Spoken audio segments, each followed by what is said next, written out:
கிறிஸ்துவுக்குள் அன்பானவர்களே, உங்களை இயேசுவின் நாமத்தினால் நான் வாழ்த்துகிறேன். தேவனுடைய பிரதான கிருபை, இரக்கம், அன்பு, சந்தோஷம், சமாதானம், தேவனுடைய எல்லையில்லாத பிரசன்னம், அவருடைய பரிசுத்தம் நம் வாழ்க்கையில் அவர் வருகை மட்டும் நிலைத்து நிற்கும்படியா இயேசுவின் நாமத்தில் வேண்டிக் கொள்கிறேன். ஆமென். ஹல்லேலூயா.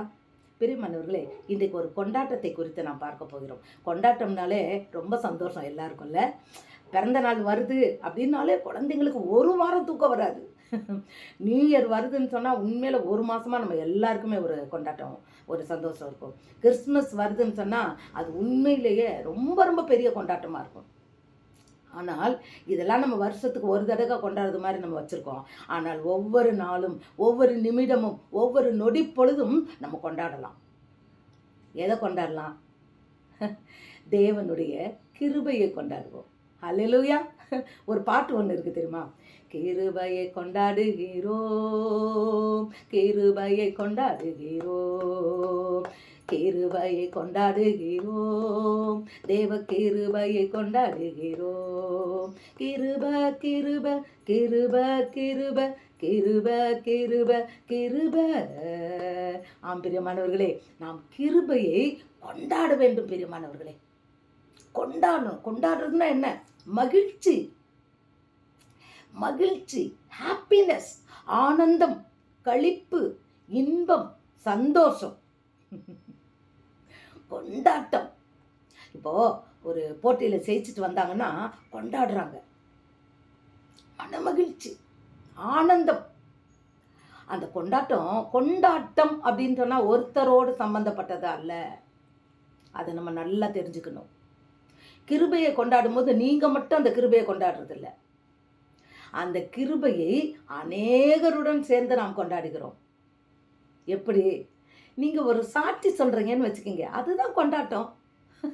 ஹல்லேலூயா. தாவீது சொல்றாருல, பேதையை கர்த்தருடைய அந்த சாட்சியானது பேதையையும் ஞானியாக்குதான்.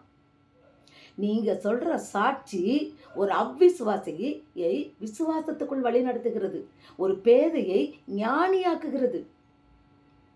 ஆம் பிரியமானவர்களே, நாம் கொண்டாடுகிறது தேவனுடைய அந்த வல்லமையை, அவருடைய கிருபையை. அவர் கிருபையா இருந்ததுனால தான் உங்களை என்னை ரட்சித்தார். அவர் கிருபையினால தான் நம்ம ரட்சிக்கப்பட்டோம், நம்மளால அல்ல. இது நம்மளால அல்லதல்ல, தேவனால் உண்டாகின்ற ஈவு. தேவன் நமக்கு கொடுத்த ஈவு கிருபை. அல்லேலூயா. ஒவ்வொரு நாளும் அவருடைய கிருபை நம்மை தாங்குகிறது, ஒவ்வொரு நாளும்.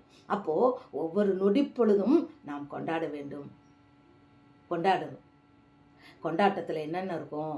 மேலதாளம் இருக்கும், பாட்டு இருக்கும், டான்ஸ் இருக்கும், அதுக்கப்புறம் நல்ல உணவுகள்லாம் இருக்கும் இல்லையா? கொண்டாட்டம்னா இதுதான். சாப்பாடு இல்லாமல் கொண்டாட்டம் இல்லை. இங்கே நமக்கு என்ன சாப்பாடு? நம்ம கிருபையை கொண்டாடுறதுல என்ன சாப்பாடு? மனிதன் அப்பத்தினாலும் அல்ல, தேவனுடைய வாயிலிருந்து புறப்படுகிற ஒவ்வொரு வார்த்தையினாலும் பிழைப்பான் என்ற வார்த்தையின்படி தேவனுடைய வசனங்கள் தான் நமக்கு போஜனம். அதை நம்ம அடுத்தவங்களுக்கு கொடுக்கணும். அதுதான் கொண்டாட்டம். ஹல்லேலூயா. கொண்டாடுவோம். சத்தியத்தை சொல்லுங்க. ஒரு வாக்குத்தத்தத்தை கொடுத்து அவங்கள தூக்கி விடுங்க. யாரோ ஒரு கஷ்டத்தில் இருக்கிறாங்களா, அவங்களுக்கு உங்கள் வார்த்தை, தேவனுடைய வார்த்தையை சொல்லுங்க. சொல்லி கர்த்தர் உங்களை கைவிட மாட்டாருன்னு சொல்லி அந்த வசனத்தை சொல்லி அவங்கள நீங்கள் வாழ்த்தும் போது நிச்சயமாகவே அதுதான் கொண்டாட்டம். இப்போ நீங்கள் அவங்களுக்கு ஒரு பிரியாணி கொடுத்தா கூட சாப்பிட்டுட்டு இயேசு கிறிஸ்து சொல்கிற மாதிரி வாய் வழியாக போயிட்டு ஆசனத்து வழியாக கழிஞ்சு போயிடும். ஆனால் நாம் கொடுக்கின்ற சத்தியம் அவர்கள் தலைமுறைக்கு ஆசீர்வாதத்தை கொண்டு வரும். ஹல்லேலூயா. இன்னைக்கு நீங்கள் கொண்டாடுற கொண்டாட்டம் அவர்களையும் அவர்கள் தலைமுறையும் கொண்டாட வைக்கும். எத்தனை பெரிய ஸ்லாக்கியம், எத்தனை பெரிய ஸ்லாக்கியம். ஹல்லேலூயா. நாம் கொண்டாடுவோமா? ஒவ்வொரு நாளும். அதை கொண்டாட முடியாத படிக்கு தாத்தா என்ன செய்வான்? நம்மளை வாயை கட்டி வச்சிருவான். ஆமாம், நானே இப்படி இருக்கேன், நான் என்னத்தை கொண்டாடுறது, நான் என்னத்தை சொல்றதுன்னு நம்மை சொல்ல வைப்பான். துதிக்கின்ற வாயை முறுமுறுக்க வைப்பான். நம்மளை துதிக்க விட மாட்டான், சொல்ல விட மாட்டான். நம்ம போகும்போதே நம்மளை தடுத்துருவான். முதல்ல உன் பிள்ளை உத்தமனான்னு கேட்பாங்க, சொல்லாத அப்படின்பான். இல்லை பிரியமானவர்களே, கொண்டாட வேண்டும். சத்தியத்தை நாம் சமயம் வாய்த்தாலும் வாய்க்காவிட்டாலும் திருவசனத்தை ஜாக்கிரதையாக நாம் போதிக்க வேண்டும், சொல்ல வேண்டும். திடமற்றவர்களை திடப்படுத்த வேண்டும். ஆறுதல் இல்லாதவர்களுக்கு நாம் ஆறுதல் படுத்த வேண்டும். அன்னைக்கு அந்த விதவையை கொண்டு எப்படி ஆண்டவர் போஷித்தார்?